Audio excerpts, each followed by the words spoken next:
যেদিন জামাইয়ের মেজাজ হট থাকবো সেদিন জামাইলেই জামাইয়ের পছন্দের রেসিপি কেন রাঁধিয়ে লাইবেন, দেখবেন এই হট মেজাজ লগে লগে একেবারে কোল্ড হয়ে যাব। আসসালামু আলাইকুম। আর ভাই এবং আপুরা আনারাবেকে ভালো আছেন নি? আজকে আন্নাগো ভাইয়ের মেজাজ এত হট মনে করেন হেতের আশেপাশে যান যাইতে আছেন একেবারে গরমের তাপের লাই, বুঝছেন নি? তো ইয়ালাই আজকে চিন্তা করছি আন্নাগো ভাইয়ার যাতে হট মেজাজ কোল্ড হয়ে যায়, ইয়ালাই আন্নাগো ভাইয়ের ফ্রি একটা রেসিপি রাঁধিয়ে লাই, বুঝছেন নি? তো ইয়ানে একেবারে আনারা দেখতে দেখতেছেন সরিষার তেলের মধ্যে আমি কত জিরে দিয়ে দিছি, জিরে এগুলো হালকা কিনি টালি লইম। অনাই তেলের লগে দিয়ে দিছি 3 টুকরা বড় সাইজের বোয়াল মাছের টুকরা, বুঝছেন? তো বোয়াল মাছের টুকরা দেনের হরে ইয়ানাই দিয়ে দিছি হলদের গুঁড়া, মরিচের গুঁড়া আর লবণ। এই কিন্তু এনের হরে আয়ন সুন্দর মতো মাছ গিনটা একেবারে উল্টাই পাল্টাই কিছুক্ষণ ভাজি লইম।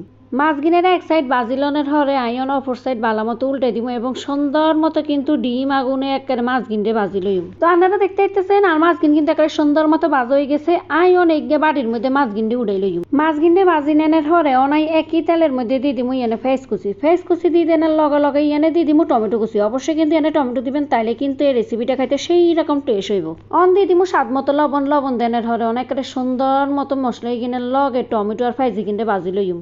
মশলাই কিন্তু 1 মিনিটের মতো বাজি নেনের হরে ইয়ান আইন দিয়ে দিব দইনের গুঁড়া দিয়ে দিব ইয়ানে 1 চামচের মতো। এর হরে আইনে দিয়ে দিছি রসুন বাটা। ইয়ানে কিন্তু আজ গায়ে কোনো ধরনের আদা বাটা দিতাম না, এই রেসিপিটা কিন্তু আমি ওদের রসুন বাটা দিয়ে করবো। সুন্দর মতো বেগিন মশলাটা আবার 1 মিনিটের মতো বাজি লইম। মশলা কিন মোট 2 মিনিটের মতো বাজি নেনের হরে নাই মশলাই কিনের লগে দিয়ে মিষ্টি কুমড়া কিন্তু আপনারা দেখতে ইচ্ছেছে নাই কেকিয়া করে কাটি লইছি। আপনারা চাইলে কিন্তু হালকা একটু ছোট বড় করেও কাটি নিতে পারেন। মশলাই কিনের লগে মিষ্টি কুমড়া একেবারে বালা মতো লাড়ি সারি মিশাই লমু। এর হরে নাই ডাকনা দিয়ে মিষ্টি কুমড়া এই কিন্তু 5 মিনিটের মতো রাঁধি লইম।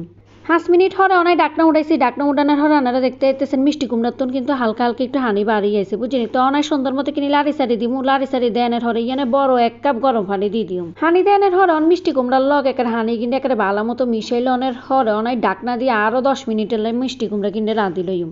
10 মিনিট হরে আপনারা দেখতে পাইতেছেন মিষ্টি কুমড়া কিন্তু একেবারে আধ সিদ্ধ হয়ে আছে, বুঝছেন? তো এই সময় অনাই দিয়ে দিব ইয়ানে তেঁতুলের টক। অবশ্যই কিন্তু ইয়ানে তেঁতুলের টকটা দিবেন, নাইলে কিন্তু এই রেসিপিটা কোনো মজাই হইতো না, বুঝছেন? তো এই রেসিপির মেন আকর্ষণীয় হলো তেঁতুলের টক।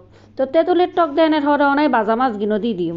বাজা মাছ তেঁতুলের টক আর কুমড়াই কিনে অনেক সুন্দর মতো একেবারে লাড়ি সারি দিমু। এর হরে আমি ডাকনা দিয়ে আরো 10 মিনিটের লাই রাঁধি লইম।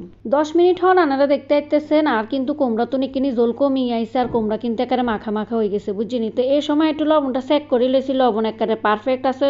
তো আয়ন বেগিনটা একেবারে সুন্দর মতো লাড়ি সারি নিমু, বুঝছেন? তো দেখতে পাইতেছেন আর কুমড়ার টক কিন্তু একেবারে রেডি হয়ে গেছে। অনাই কুমড়ার টকের মধ্যে একটা বাগার দিয়ে দিমু। অনাই হালকা একটু সরিষার তেলের লগে ফেজি কিনি বাজি লই একেবারে কুমড়ার উপরে দিয়ে দিছি, বুঝছেন? তো এই বাগারটা কিন্তু দিবেন, বাগার দিলে কিন্তু সুন্দর একটা ফ্লেভার আইব। তো তৈরি হয়ে গেল আন্নাগো ভাইয়ের সুন্দর একেবারে গরম কুমড়ার টক, বুঝছেন? তো আপনারা কিন্তু এই রেসিপিটা যে কোনো মাছ দিয়ে করতে পারবেন। আর আজকে রেসিপিটা আন্নাগো কেকে লাগছে অবশ্যই কিন্তু তারা কমেন্ট সেকশনে জানাবেন এবং অবশ্যই আন্নাগো ব্যাকেরে আর আগামী রেসিপি দেওয়ার আমন্ত্রণ রইল। আল্লাহ হাফেজ।